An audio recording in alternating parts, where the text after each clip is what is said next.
Hello and welcome to another video on FS Elite. I'm Tom and today we will be doing a head-to-head of Philadelphia International Airport for Microsoft Flight Simulator. Philadelphia is located in southeastern Pennsylvania, about midway between New York City and Baltimore or Washington, D.C.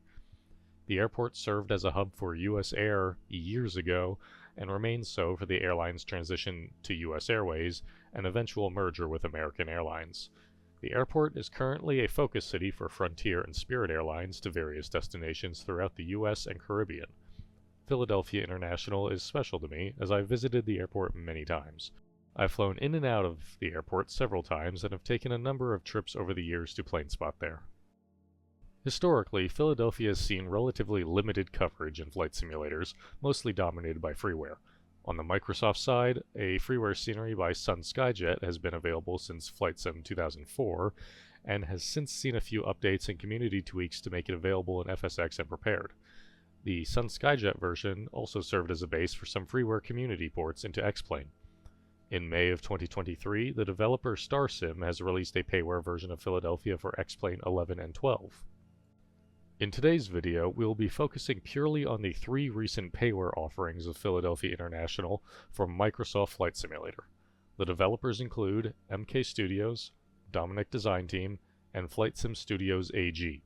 Yes, that last group is the same developer behind the controversial E-Jet series available for early access at the moment, and the well-received Tecnam P2006T.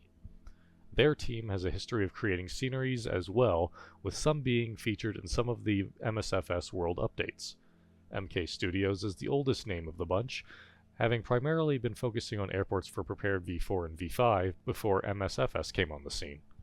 Dominic Design Team is a relatively newer developer that only has products for MSFS. The range of airports they cover extends from Vietnam, Japan, Korea, England, a number of smaller to mid-sized U.S. international airports, and more. For this video, the same scene with each developer will be played from the same location and in the same order. Each clip will be labeled with the respective developer being shown. Terminal interior shots will not include FlightSim Studios, as their version of PHL does not have an interior. Their version of PHL is 0.0.4, MK Studios is version 1.0.1, and Dominic Design Team is version 1.2.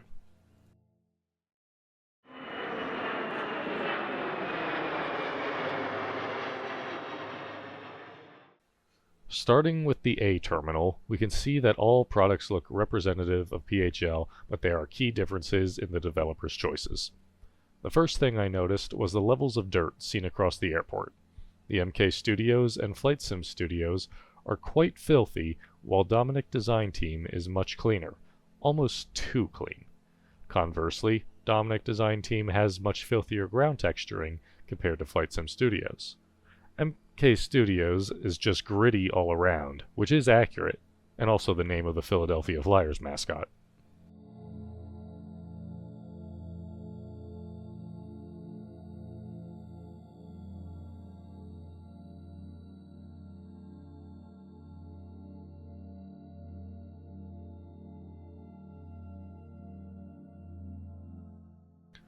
The roof of the A West terminal has a metal paneling covering it. MK Studios and Dominic Design Team have portrayed it this way, while FlightSim Studios has given it more of a tile texture. The glass facade of Terminal A is very different visually in each of the products. Dominic Design Team's is more blue, MK Studios is black, while FlightSim Studios is a bit of both. However, the strip of windows along the same level of the jetways are very small compared to reality. From the times I've seen it in person, the glass does take a darker black or navy color to it.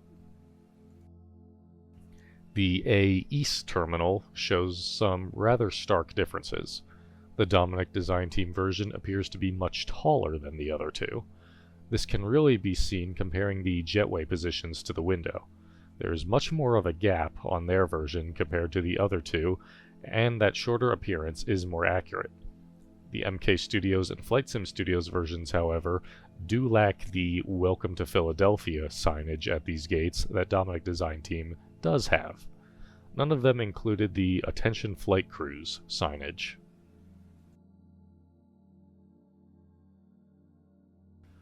Moving on to the B terminal, we see that the Dominic Design Team version lacks the gate status display signs commonly seen at the airport, while FlightSim Studios has them, but all turned off, and MK Studios has a static message displayed on them. Dominic Design Team does have the gate numbers listed on the terminal, while FlightSim Studios does not. However, they should be like how MK Studios has done it, where the gate numbers are on the status signs. Speaking of gate numbers, MK Studios does not have them on the jetways themselves like they should be. FlightSim Studios does have them, though the size is very small and the signs should be taller. Dominic Design Team has the signs on the jetways in the proper size, except the colors are the inverse of how they actually are, though they do get this right at the F gates. Their levels of dirt on the buildings are better on these later terminals than Terminal A.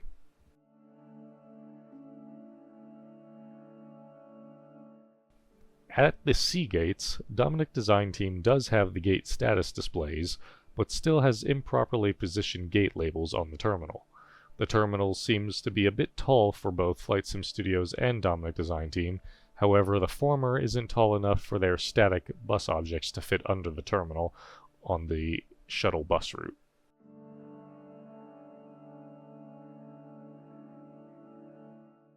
At the D gates, Dominic Design Team's terminal seems too tall once again compared to their jetway attachment points. The FlightSim Studios jetways are positioned too high, while MK Studios appears to have things properly proportioned. None of the developers have included the Delta or JetBlue signs on the gates at this terminal, nor the Southwest signage at Terminal E. On the connection between terminals D and E, another glass facade structure is present. This time, the glass does take on a more blue or teal tone, and I like the Dominic Design Team representation, as it has an interior, giving it depth. More on interiors later. Terminal E is mostly the same as Terminal C and D. The glass end cap has a darker navy and teal coloration that looks more accurate in the MK and FlightSim Studios versions. MK Studios and Dominic Design Team's versions lack the word Philadelphia on the underside of the on-terminal gate signs, and the Dominic Design Team versions appear to not have centered text. FlightSim Studios signs here do look the best, with nice bold font, proper appearance, and a touch of weathering. Their jetways, however, are positioned too high on the structure, while Dominic Design Team's are slightly too small but often misaligned with their attachment point.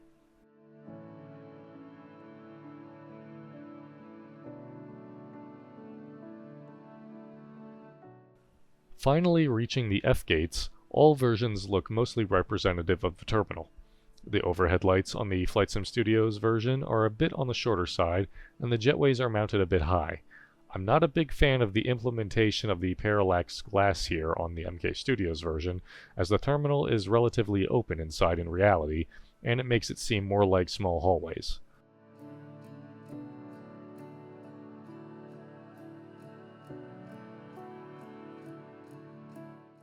MK Studios was the only developer of the three to include the blue-topped boarding ramps seen at some of the gates. The other two instead included boarding stair trucks that are arguably too tall for the types of aircraft seen at this terminal.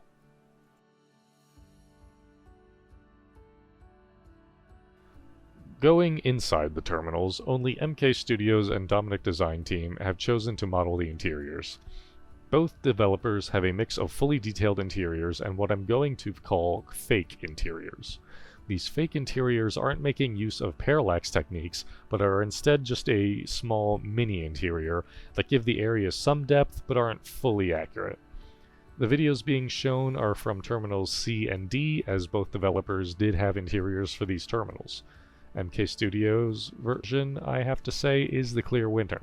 In my experiences traveling through PHL, it captures the look of the airport much better and in greater detail than Dominic Design Team has in their interiors, which are rather empty. The latter does include more animated people walking around if that is what you're looking for. Wrapping up with the terminals, all of the developers have included various bits of clutter objects dotted around. MK Studios was the only one I noticed with actual airline logos on the equipment, though some of it was pretty dated, such as Air France and US Airways. MK was also the only one to properly model the appearance of the Terminal F shuttle buses. However, some of them do have dated US Airways markings, and none are animated. As a fan of older airlines, I do personally like seeing the US Airways signage for the nostalgia, but I suspect many would prefer more modern American Airlines equipment. Behind the terminals, Dominic Design Team was the only one to animate the SEPTA train that runs the length of the drop-off and pickup area. MK Studios has static trains present.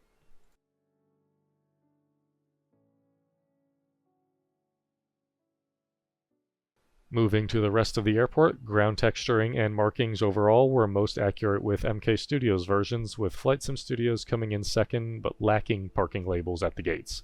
In some less important areas, I feel like FlightSim Studios ground textures look better than MK Studios.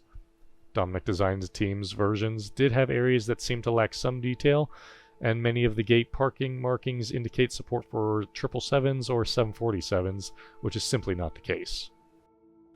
Dominic Design Team's version is the only one to feature an opened American Airlines maintenance hangar, though a tree does clip through the wall.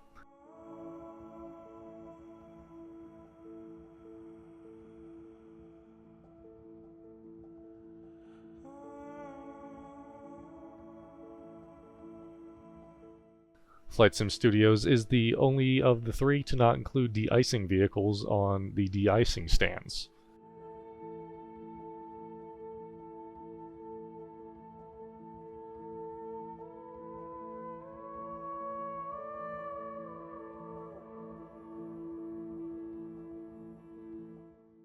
All three versions model the Northern Cargo Center fairly nicely and include a representative amount of clutter objects.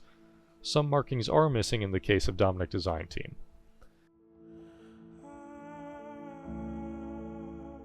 At the UPS cargo facility, FlightSim Studios has included the most amount of clutter objects on the cargo ramp itself, which is more accurate, though I did have a random tree mixed in with them.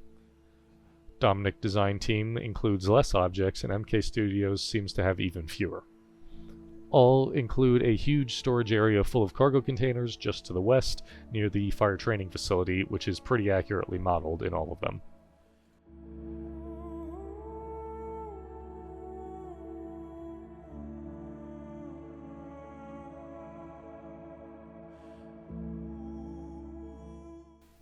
The approach path to runway 9 right has a pier for the approach lights extending into the Delaware River.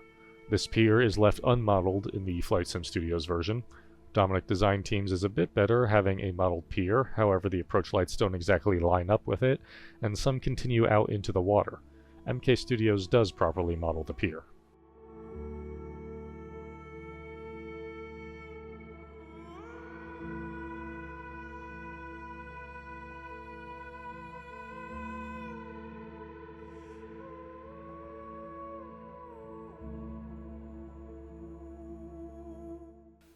At the Atlantic Aviation FBO, MK Studios FBO seems to be a bit too tall, and some portable offices are present that aren't present in the real world, looking at the Google Maps and Bing Maps satellite imagery. FlightSim Studios also has these buildings, while Dominic Design Team does not, but also has the least amount of ground service equipment on the ramp. Wrapping up with night lighting, MK Studios appears to be the most accurate. Their lights illuminate the gate area and give things a nice glow. Their lighting on the parking garages and other buildings is pretty representative from my experience traveling through at night. The ramp operations tower doesn't appear to be lit at all though. FlightSim Studios lighting at the gate extends further out than MK Studios, but looks pretty nice with brighter structures behind the terminals and a bit of light on the ramp ops tower. Dominic Design Team has what looks like a closer and a further set of lights for the gates, with nicely lit structures behind the terminal and lights in the hotel windows that stand out. They also have a pink light illuminating the ramp ops tower.